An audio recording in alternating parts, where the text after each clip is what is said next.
Recording shared. Hello, everyone, and welcome to our second keynote of the day. I'd like to introduce you to Tonya Muro of AFS-USA. But first, I would like to thank our sponsors, including AFS-USA, Iron USA, and the Global Campaign for Education. They have been our strongest supporters, and we're deeply appreciative of their efforts. We're particularly appreciative of AFS for hosting us last winter during one of our meetups in New York City. So thank you, Tonya, for that. So before we begin, and I introduce Tonya, I would like everybody to take one of the tools in the toolbar to the left. It looks like a little star, and indicate on our map where you are. So I am outside Chicago, Illinois, in Northbrook, and you can also type into the chat where the tools are not enabled. Thank you, Barbara. It might help. Wait a minute.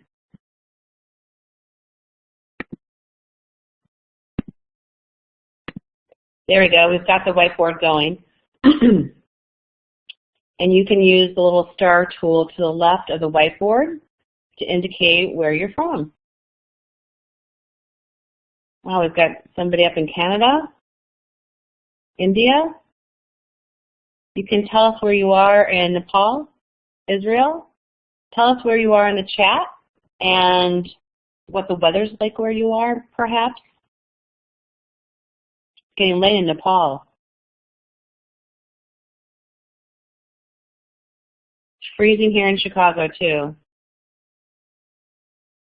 Oh, this is great. Anybody from upstate New York? I think they're really getting buried right now. Ah, Barbara's in Florida. All right, this is great. This is my favorite activity of every session, is seeing where everybody's coming in from. So it looks like the East Coast is well represented, and we've got people from other places as well. So thanks for coming, everyone.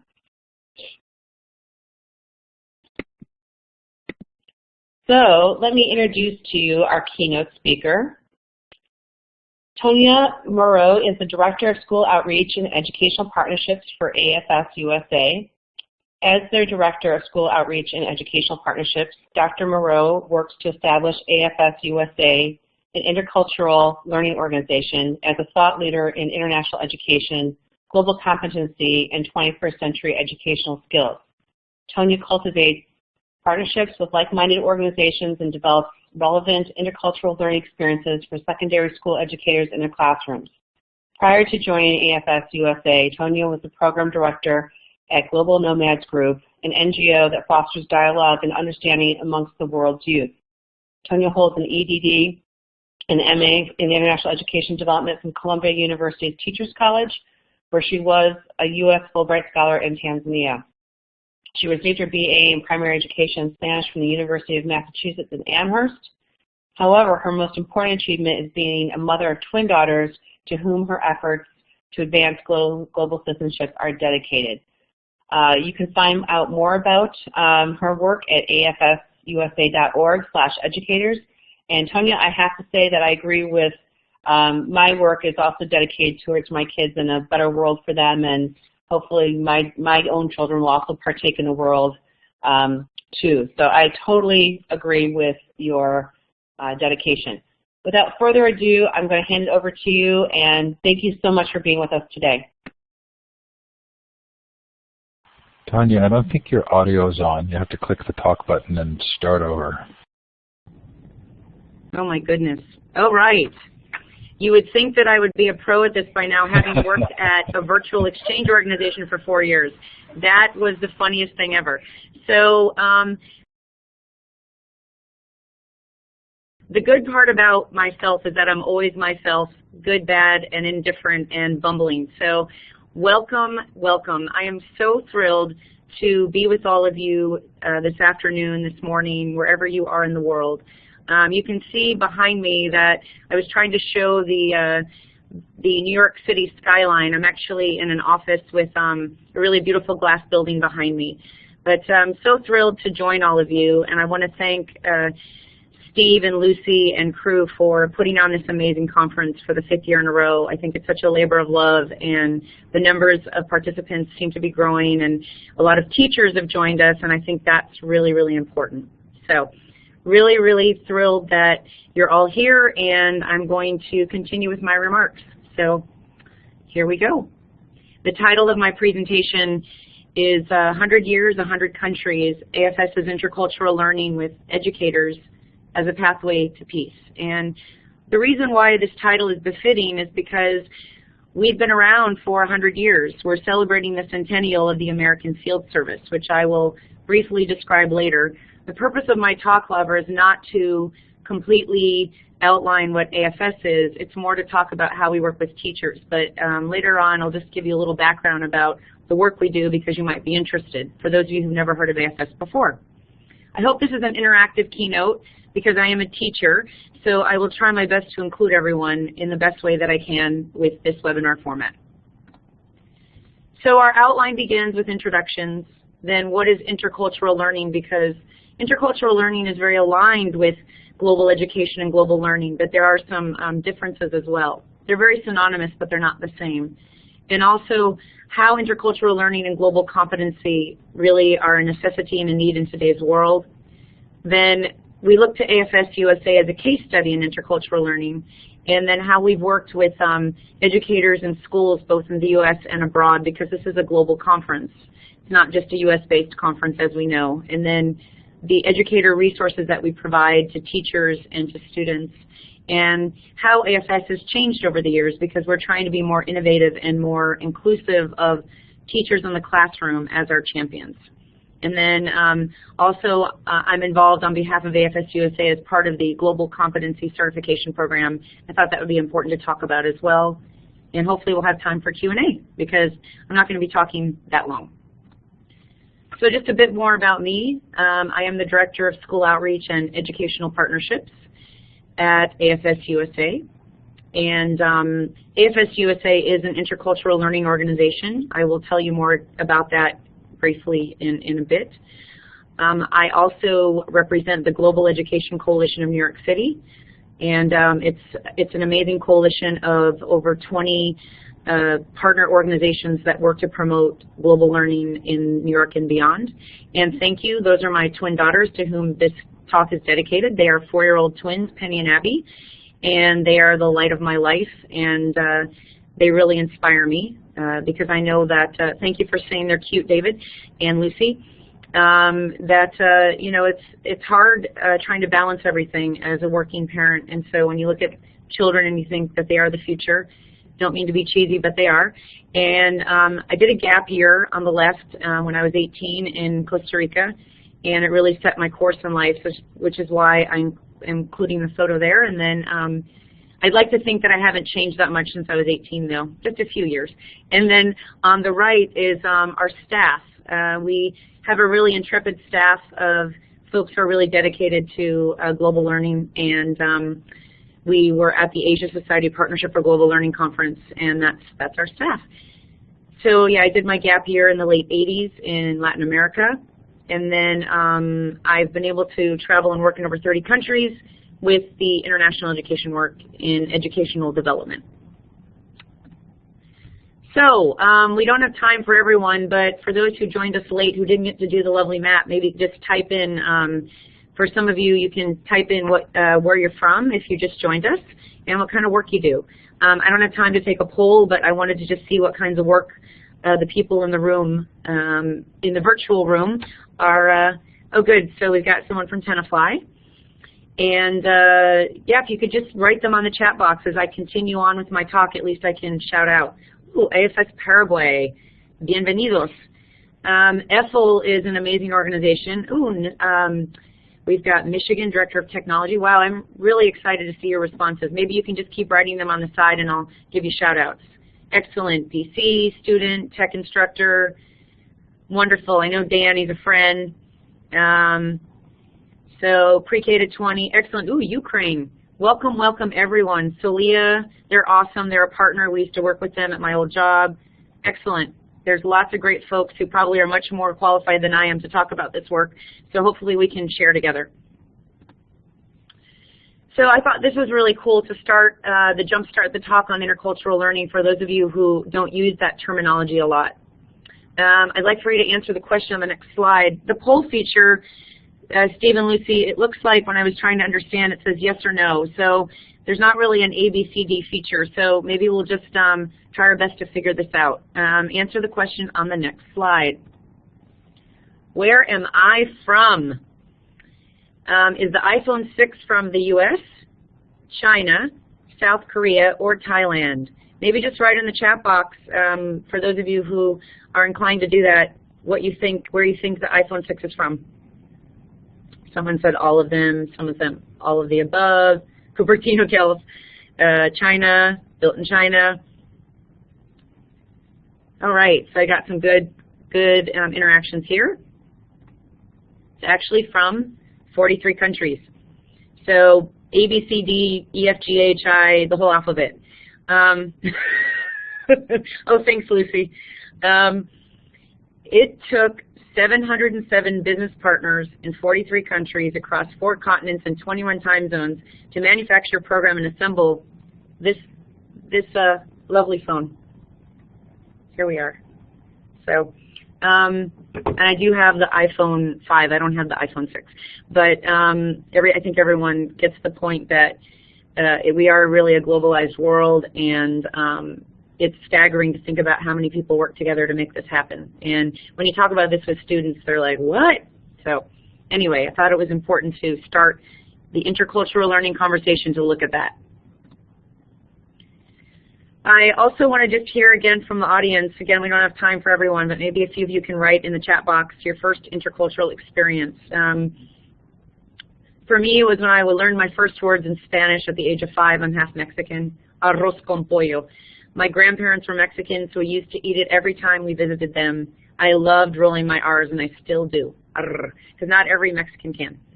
So, and I'm not being stereotypical, I promise. It's just that a lot of Mexicans can't roll their R's, but it's something you try to learn. So, cool. When you were living in London when you were 8. Wow, that's pretty young. I can't roll my R's for the life of me. It's not easy. Some people just can't. Lithuanian lullaby. Neither can I, Barbara says. Excellent. Keep writing your responses. I'm going to keep moving on because we only have an hour. Oh, your son can. Excellent. David can't in neither French or Spanish. Living in Germany at 15, Sarah, who's my colleague, by the way. Since I was very young, I speak 4 languages. Wow. Excellent. I love all these responses. I want to try to capture these later or copy this chat feature because, ooh, Peace Corps, where did you go, David? Wow, Zaire. We can save the chat. So test question, what is Zaire now? I know what it is, but let's see if somebody else can tell us where Zaire is. Very good. Excelente.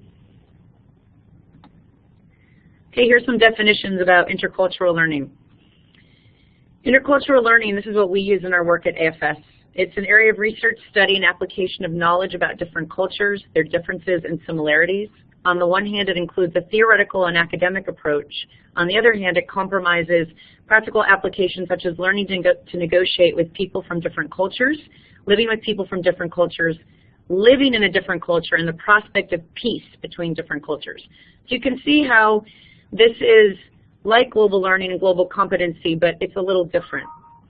Intercultural competency, which is aligned, is, wow, somebody lived in Libya as part of your childhood, wow, is the ability to interact and communicate in an effective and appropriate manner with people from different cultures and in different cultural contexts. And then global competency, which is what we're using in our work and in the Global Education Coalition's work of New York City, and I believe in this conference. It's the possession of knowledge, skills, and disposition to understand and act creatively on issues of global significance. This concept is sometimes referred to as global literacy. And I think all of these really work well together, but I think they're obviously different. And yeah, what is the difference between competency and global awareness? I think competency is something that takes you a step further because you're getting skills. You're getting skills to operate as a global citizen in the 21st century. And I think, Lucy, that was a really important point that you brought up, that there are differences, that global awareness may mean that you know what food is from India because you're aware of it in your life. But what does it mean to be a global citizen, to interact with people from different cultures and countries? So I think that was really important that you brought that up. And that could be a whole hour-long discussion, but I'm glad that you brought that up. Thank you so much. So I thought these were really important because intercultural and global competency in secondary and tertiary education, it's a necessity and a need. It's not just a a high wish or a vain ideal or something that in life that we just we can't do without it now. Arnie Duncan, our secretary of the U.S. Department of Education, says, to be on track today for college and careers, students need 21st century skills that are so vital to success in the global economy. They need to show that they can analyze and solve complex problems, communicate clearly, synthesize information, apply knowledge, and generalize learning to other settings. And then Michael Levine, who's at the Progressive Policy Institute, says, in today's world, teaching the status quo is tantamount to a kind of educational isolationism. That is unacceptable. We must foster teaching excellence in international education and create a new cadre of highly qualified teachers who understand the international dimensions of their subjects. Teachers must be qualified to prepare young people for the opportunities and challenges of globalization. So I thought those are really interesting points, and that I think in all of these sessions that I've been watching at this conference, that we're looking at global competency as a real skill now. It's not something that, it's not aspirational. It's actually important and necessary. It should be as necessary as any other subject that we're teaching in school and infused into all school subjects. This is a definition of culture that we use in our work. It comes from a Dutch scholar named Geert Hofstede, who is still alive.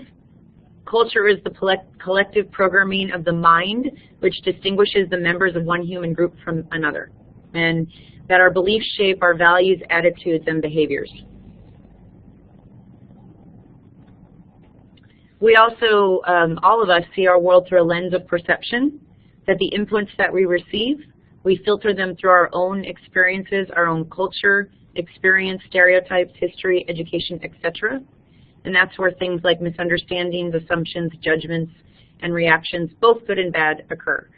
So these are the things that we use in our intercultural learning work, and thought it was important to show these to, again, set the stage for the work we're doing with teachers. These are some of the benefits that we've seen in the work at AFS, and again, in any kind of intercultural learning experience. If you can study abroad, if you can do it virtually, if you can get outside your own comfort zone, especially as a young person, that foreign language fluency occurs, there's increased confidence in diverse settings, that actually it rewires the brain, and it helps if you have more than one language. Actually, there's a study now where it can delay Alzheimer's. I don't know if anyone knows that in the room, but that's actually a really powerful study. We can get the link to you later. And that AFS students that we've seen, again, this could be any study abroad organization, it just happens to be our case study, that the CEOs that have been interviewed, over 79% of them see that these 21st century skills are indispensable. They're so vital to today's world, wherever you are from watching this. If you're a teacher in India or in the Ukraine or wherever you are, I'm sure you can definitely relate to that. It doesn't have to be the U.S. This is just the case study that we're looking at. I thought this was an interesting study, that correlation between intercultural learning experiences and educational attainment, that if you've decided to do something intercultural in your younger years, that you're probably going to go through college or higher. And again, not everyone goes to college, right? I mean, we have a lot of vocational training and centers around the world that do incredible things, but we've seen in our work that if you start young looking at global citizenship, that you're probably going to be inspired to continue your education because you want to learn so much about the world. And it's true, not everyone needs to go to college, I agree. But many do because they want to specialize in something. But again, it's not necessary if there's work out there that people can find in other ways. Like my My cousin is an electrician, and he makes a lot more money than I do, and he went to vocational school. So I think any kind of study is important. Carpentry doesn't have to be a master's degree. And the people in the study, the socioeconomic status, it actually runs the gamut.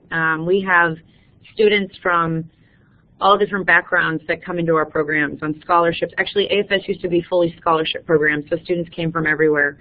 So it depends on, this particular study was over 1,000 students from all walks of life. But thanks, that's a great question. This is also very interesting that there are two important educational distinctions that we've seen in intercultural learning work. That it's one thing to have an international exposure, it's another thing to have an international experience, and I think that's the distinction that Lucy was making between global awareness and global competency. So if you have an international exposure, you go to an international fair, you watch a foreign film, you meet someone from another culture and religion, that's great, because a lot of kids aren't even exposed to that. But then you've got the next level, which might have a partner sister school exchange, a domestic travel to a language immersion setting, international travel, that they're life-changing, homestay experiences abroad, hosting exchange students, and volunteering. So you can see that there are various levels and they're tiered, but that the experience is key, because the exposure may not get you as far as you could go in life, but hopefully that will inspire you to have an experience later on. But they do go hand in hand. I think that's, again, a really important point. Now I'd like to share with you a little bit about AFS as an intercultural learning case study in the work we're doing with teachers. Our mission, we've been around for 100 years, and after I explain our mission, I'm going to have Steve show a quick video on the history of our work to give you the context of why we're presenting about our centennial. AFS-USA works toward a more just and peaceful world by providing international and intercultural learning experiences to individuals, families, schools, and communities through a global volunteer partnership. And we started with ambulance drivers in World War I. You can see that we worked with all leaders in walks of life, Martin Luther King Jr., President Kennedy, all over the world. So Steve, let's see, hopefully this will work with the bandwidth issues, but if you could show the video, we'll try it out, and if it doesn't work, we can send you the link for later. It's about 6 minutes. Thank you.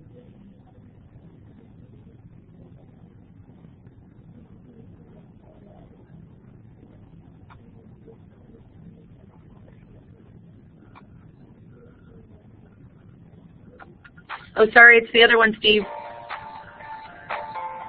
It's me. Hang on a sec, guys. This is a good video, too, but it's the one with our work with teachers. More enriched as individuals, cross-culturally aware, and that's what we want to do as educators, is have our students as well positioned as possible for the lives that they will lead. You are AFS critical leaders in the global exchange community.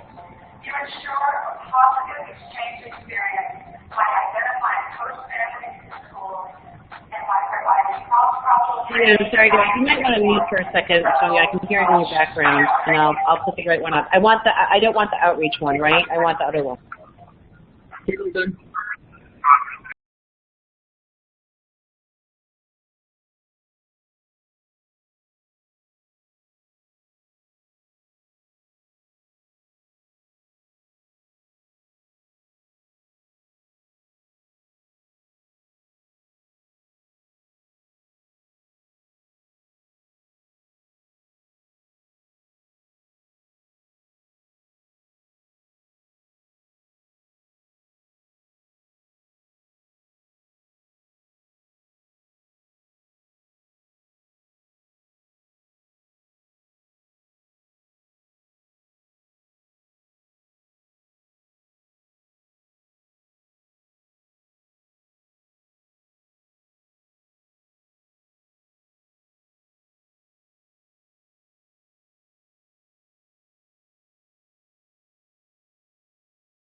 Thank you so much. I know that was a little over 5 minutes. It was like 6.5 minutes, but I thought it was important to give you context to see the kind of work that we're doing. We have been known as an intercultural learning or exchange organization, but now in our second century and in the past few years, we are looking to really work with teachers in a very different way. And it's exciting. We started this education department a couple of years ago. It's still in its embryonic stage, but we are really looking to promote intercultural learning with teachers that may have never worked with AFS or may never work with AFS other than to work with our lesson plans, because we think they're for everyone, because it's about global competency. This is just a brief snapshot of AFS today. You saw the video, so I don't really need to go into this in too much detail, but President Obama met some students from Costa Rica. We have some wonderful short-term programs that are in many parts of the world now. We used to be known for our year-long exchanges, but we're doing a lot with shorter term now too, and really working with students from first-generation communities so that they can, even though they're first generation and they are many immigrants from their own countries, it's still great for them to have global experiences in Europe, for example, which we think is really important. So getting students exchanged all over the place so that they really can have that experience in a different way. We thought it was really important because this is an educational conference that we fully support and endorse the U.S. Department of Education's international strategy. And we hope that all of you on this call, if you are from a U.S.-based institution, that you will check this strategy out. I won't go into further detail other than it's really important to know about it. It's something that schools are supposed to look at, and it's a way to promote global learning if your schools aren't supporting it right now. The bullet points basically are looking at world-class education, global competencies, international benchmarking, and education diplomacy and engagement with other countries. So again, we can send you links later, but this is a really important strategy to check out and see where you fit into the picture. AFS is an intercultural learning organization, so we have educational goals. They are a tiered approach, starting with the personal to interpersonal to cultural and global. And we, in our work and our lesson plans and our resources for teachers and schools, we focus on all levels, starting with, but everything starts with the person, the personal level of experience, and then it goes up from there. The global should probably be the biggest. And I always make jokes that we definitely are not a pyramid scheme. For those who are Americans, you'll understand that pyramid schemes often are ways to get you to do things necessarily that aren't necessarily maybe the best. But it's a pyramid because it's a nice approach to showing, global learning. But maybe in the future we'll have them be circles of spheres of experience or something like that. And I think global should be bigger, but personal experience is obviously the way that you build up from there. So this is the second video, and it's what we do with teachers, and it's about 3 minutes. And Lucy, if you could show it, I think you guys will enjoy it because it's really what we're talking about in this session. Oh, and I got to mute myself.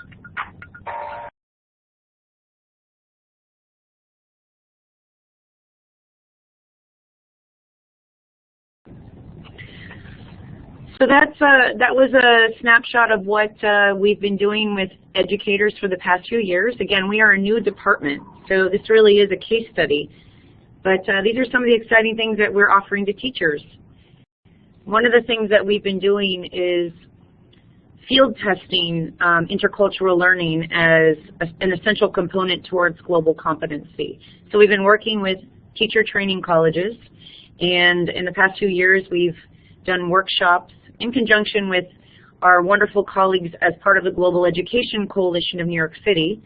We've found ourselves at Bank Street College in New York, Pace University in New York, DePaul University in Chicago, and at the Asia Society International Studies Schools Network workshop at their annual conference. And basically these workshops have really looked at working with teachers, pre-service teachers primarily, to say, well, what do you need in order to promote global learning? If you're a social studies teacher, what is global learning? What is global education? You will find that many of the teachers don't even know what global education is. that are studying to be social studies teachers. I'm sure many in the room are not surprised by that, but it was a rude awakening to be at DePaul University, a very good school in Chicago, and went around the room and said, what is global education? And only one student rose their hand and said, globalization. I said, yes, that's part of it, but it's more than that. So yes, they are worried about the Common Core standards, and that is something that we're trying to infuse into our lesson plans, even though not all 50 states endorse them. We know that a vast majority do. So we're trying to look at 21st century skills and how we can really be of service, right? How do we service teachers? That's really what we're looking at. But our work extends internationally. We're not just doing work in the U.S. This is a global conference. So we've been able to go to Costa Rica and provide these same workshops. And you'll see that that agenda is in Espanol. We went to an intercultural learning camp. We worked with teachers in various parts of Costa Rica, and it was wonderful on the same principles of intercultural learning and how that these teachers can work with us in the U.S. and promote teacher exchanges as well. Because we can do everything virtually now, right? We don't have to travel. It's great if you can do it. I think face-to-face experiences, people-to-people diplomacy is where it's at, but most of the world can't do that. That's why you have these awesome conferences. So I think that if we can promote the hybrid approach, which is really what Exchange 2.0 is, which is virtual and in-person, I think that would be really essential to our young people. And it starts with the virtual, and then hopefully they can do a physical exchange later. These are some of the things that we offer to teachers. We have an educators portal, which has different sections for, definitely is more fun to travel though, I agree. I travel every year for work, and if I could, I wish I could bring my children, and hopefully in the future I will, because it's true, traveling is amazing if that's what you love. So this is our website, and we provide resources for educators. Time and money do matter. This is our teacher's toolbox with lesson plans, resources, how to set up a club, and we have prezzies, which are things for teachers and students to learn more about intercultural learning. This is a tool that we've created called Culture Trek, Blended Learning for the Intercultural Classroom, and if anyone wants to work with this curriculum, we are happy to provide it to you for free. We only request that you fill out a survey at the end to see how it worked for your classroom. It's all free. We don't want to charge anyone for our resources, so we will, and you can use them around the world. It's not just U.S. It's something that I think anyone that's, as long as you're an English medium school, we don't have them translated yet into other languages. You're welcome to use these. So at the end, our contact information will be provided so you can sign up and use these. This is the homepage for Culture Trek. We decided to design something for blended learning because we know it's 21st century skills. So we have lesson plans that accompany the online student learning modules. So it's a combination of 4 modules that students can sign up on their own. Oh, cool, you have a College of Blended Learning from Dr. Roma. Awesome.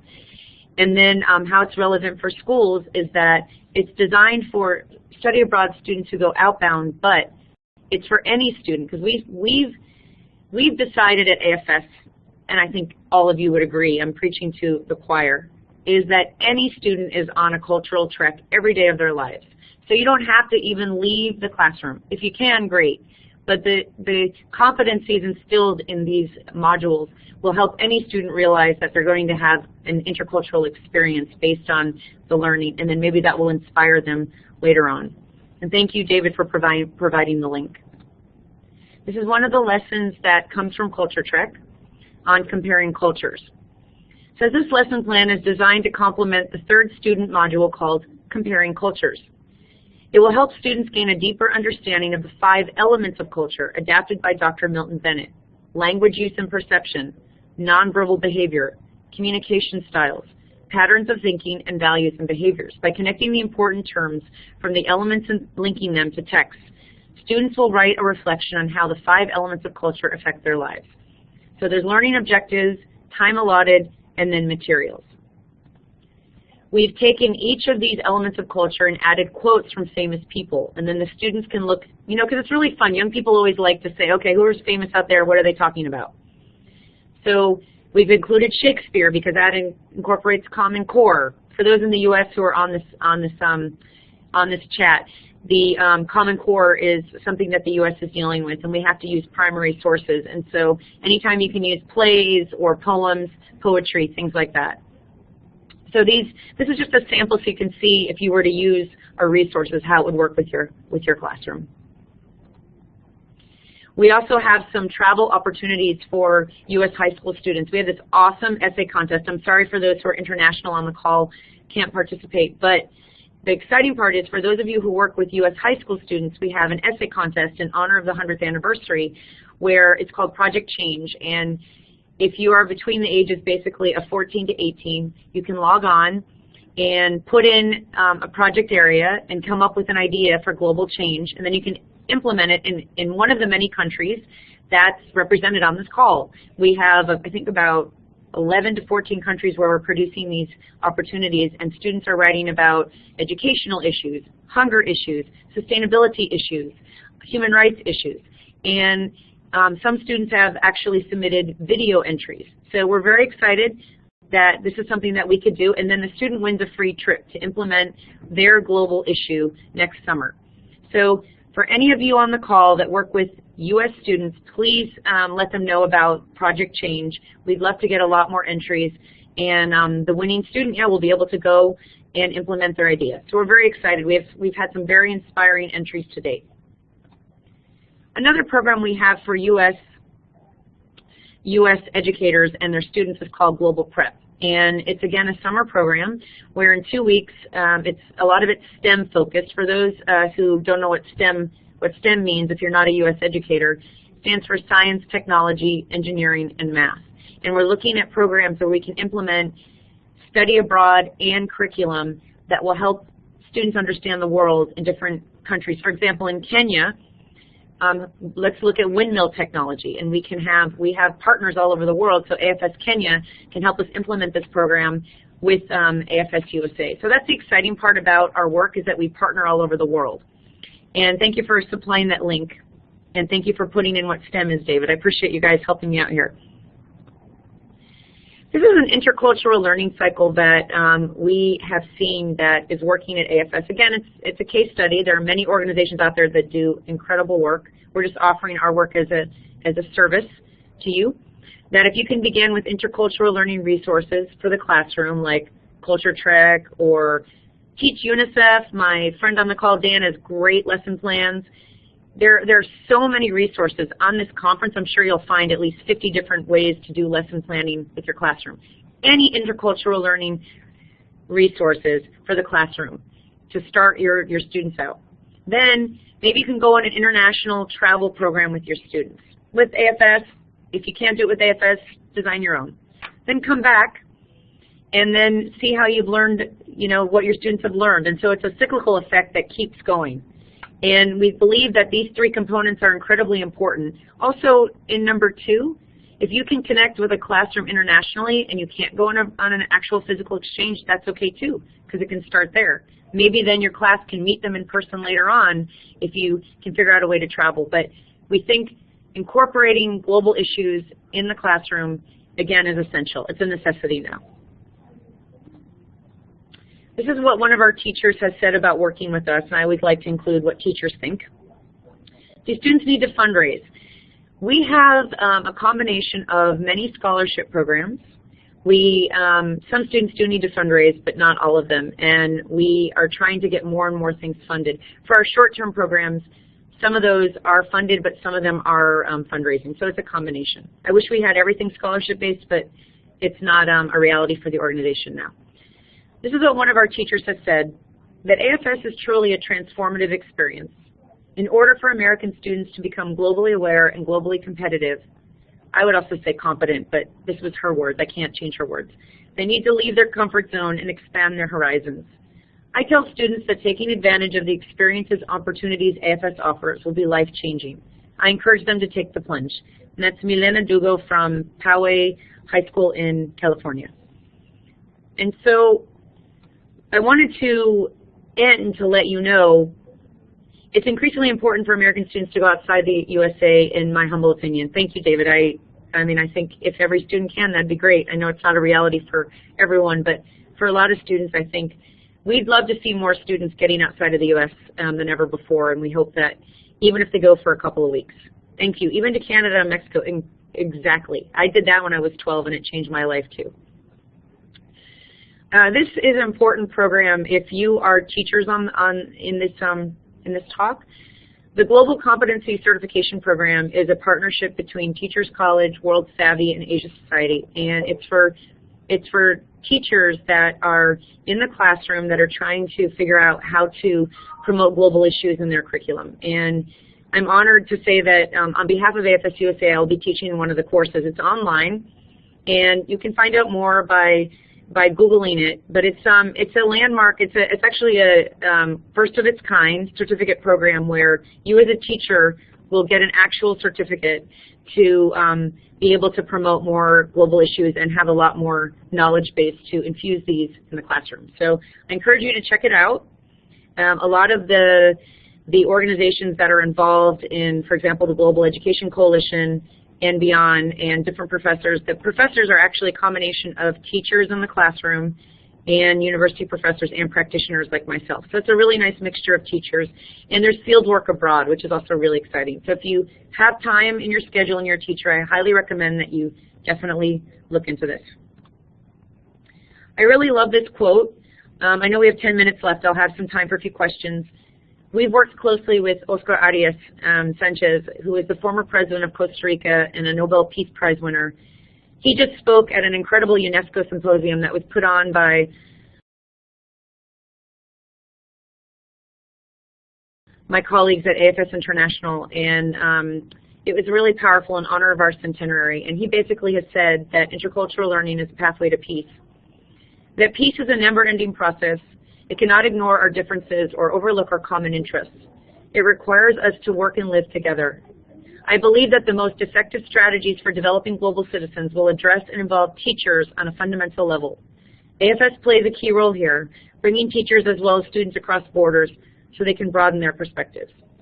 So I love that quote. I think his speech at the UNESCO symposium was pretty profound, and we can send you that link later. This is the time for questions and answers, and would love to hear. Costa Rica, true, Homa, puts its money where its mouth is, no military with funds to education. I totally agree. Having just been there with work, they're doing incredible things. Well, thank you, Dr. Roma. That's very kind of you. I'm going to leave my contact information here and still leave time for Q&A. I'm the director, Tonya, and then my colleague, Sarah. This is our contact information if you'd like to sign up for Culture Trek, if you'd like to receive some free resources, and you'd like to stay in touch with us, because we'd love to work with you and partner with you if you want to figure out how we can. Yes, do we have any questions? Tonya, thank you so much for being here and for sharing your work and all these different initiatives with us. I think it's been very informative. What I'm going to do is, if you have a question, please repeat it in the chat or raise your hand, and I'll give you mic privileges, and you can try and actually speak your question. So it looks like Dr. Roma is up first, so let me give her the mic. Hang on a second.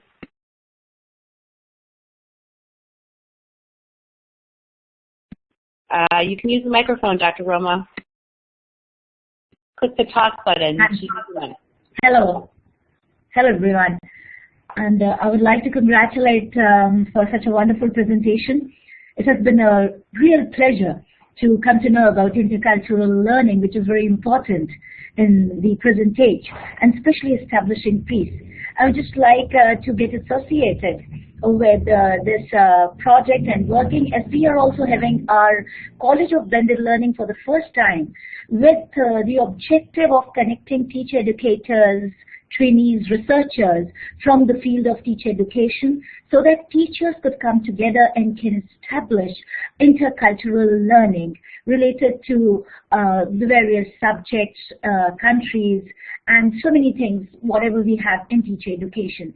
So I would like to invite all of you, those who are interested, to contact and to know more how we can do this learning through blended manner, as we have all, the traditional classroom teaching and now the technology to support blended learning. I think things like intercultural learning can really establish peace in the world and can take us 10 steps ahead in future. Thank you so much for giving me opportunity. Thank you so much, Dr. Roma. Where are you based? I'm in Lucknow. This is the capital of Uttar Pradesh in India, and I'm a teacher educator in Isabella Thoburn College. And for last 1 year, I've been doing this with my class. I've been inviting teacher educators from across the globe. And right now, there are teacher educators from 7 countries. So the strength is really growing, and we are doing wonderful work in this field. So we would like to get associated with teacher educators like you two and your friends. It would be our pleasure. Thank you so much, Dr. Roma. It's a very small world, as I am not surprised. My daughters, their father was born in Lucknow, and I've been there 3 times. So I love your city. Namaste. Wonderful. Thank you so much. I'm just sending my mail address, and I would also like to send you, all those who are interested, invite to join our College of Blended Learning. I just need to know your email, which I will find out later on, and I'll invite all of you to join this college. Wonderful, that's great. Tonya, we've got a couple more. What a small world that is. I can't believe that your children's dad is from the same city. I know. Here are a couple more questions that we had, and then we probably need to wrap up because we have another keynote. We have back-to-back keynotes, everyone. It's an action-packed day. So the 2 questions that I have seen in the chat are, what are the countries that are eligible for AFS? And do you have guest speakers who would Skype with classes abroad? You know, I'm wondering if any of your AFS students, Skype back with other classrooms in their hometowns or anything like that. That is a great question. We actually, I represent the U.S. arm of an international organization, and what I can say is that in order to be involved with AFS, we have partner countries in over 50 countries. So if you are from one of those partner countries, then you could definitely connect immediately with one of those countries. Otherwise, if you wanted to just get involved and you aren't from an AFS partner country, then you could contact AFS International and find out how you still might be involved. The second part of the question is that we definitely have done Skype chats, and if there is someone on the call that wants to do that, we can figure out a way to set it up. So we definitely have done it in the past. We hope to do it more, and we are always open to ideas. So if there's someone in the room who wants to set something up, just let us know, especially if it's from the U.S. If it's from a partner country, we'd have to put you in touch with that partner country. But thank you again for asking. That's a great question. Looks like we have not much time left. Should we just take one more question, Lucy? Yeah, Stephen, do you want to grab the mic and click the talk button and ask your question? Oh, I don't know where he went. Did he disappear? Or maybe he put his hand down. Okay. Any other questions, everybody? This has been really amazing. Thank you so much, Tonya, for sharing your time with us. We appreciate it. And everyone, her contact information is here. Tonya is also part of our leadership team as part of this conference too, and has been very involved in helping us with everything, and we deeply appreciate her efforts and those of her organization. So thank you again, Tonya, for coming. We really appreciate it. Thank you all so much. Have a lovely day, and I hope we can all stay connected, and good luck with all the work all of you are doing. I'm sure all of your work, I would be inspired by all of you. So thank you. Have a great day, everyone. Take care. Bye.